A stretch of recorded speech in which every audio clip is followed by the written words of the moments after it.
10 പവൻ. ഒരു പണത്തൂക്ക് അങ്ങോട്ടും ഇല്ല ഇങ്ങോട്ടും ഇല്ല. എങ്ങനെയുണ്ട്?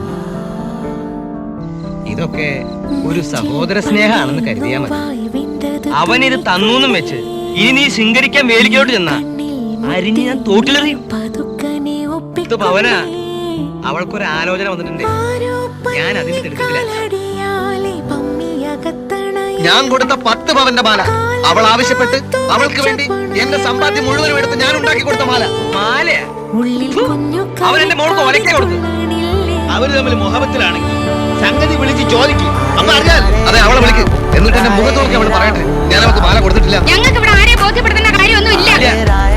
ആരും ബഹളം വെക്കണ്ട. എനിക്കിവിടെ ആരും ഒന്നും ദാനം തന്നിട്ടില്ല. ആ പേരും പറഞ്ഞ ആരും ഇങ്ങോട്ട് വരും വേണ്ട.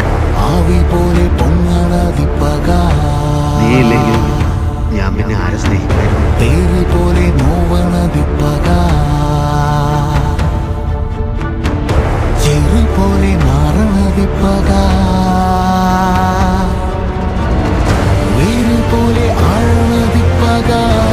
ഇത് വിൽക്കാൻ ഞാൻ സമ്മതിക്കില്ല.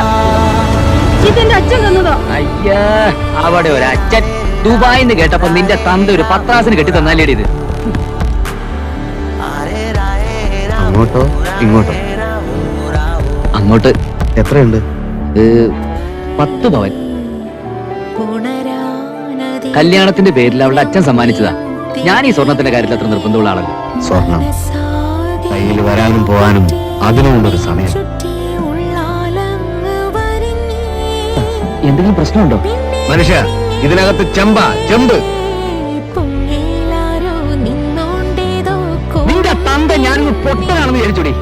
ചെമ്പില് സ്വർണം പൂശി അതിന്റെ കൂടെ മോളയും കുട്ടിയും കൊണ്ട് അയച്ചിരിക്കുന്നു. ഇതാണ് നീ എപ്പ നോക്കിയാലും അച്ഛൻ തന്ന മാലയാണ്, അത് ഊരാൻ ഞാൻ സമ്മതിക്കില്ല എന്നൊക്കെ പറഞ്ഞോണ്ടല്ലേ. ഈ മാല എത്ര പവനുണ്ടെന്ന് പറഞ്ഞത്? 10 അല്ലേ ഭാഗ്യരവി? അതെ, 10 പവൻ. ചെമ്പില് സ്വർണം പൂശി 10 പവന്റെ മാലയാണെന്നും പറഞ്ഞ് കഴുത്തിലിട്ടുകൊണ്ട് കിടന്നാലേ ഞാനത് അറിയില്ലെന്ന് വിചാരിച്ചോ? ചെമ്പോ? നിങ്ങളൊക്കെ എന്നെ കളിയാക്കിയില്ലേ? 10 പവനൊരു പെണ്ണിന് കൊടുത്ത ഞാൻ ഒരു പൊട്ടനാണെന്ന് വരെ പറഞ്ഞില്ലേ? ഞാൻ കൊടുത്തതേ ചെമ്പാ, തനി ചെമ്പ്.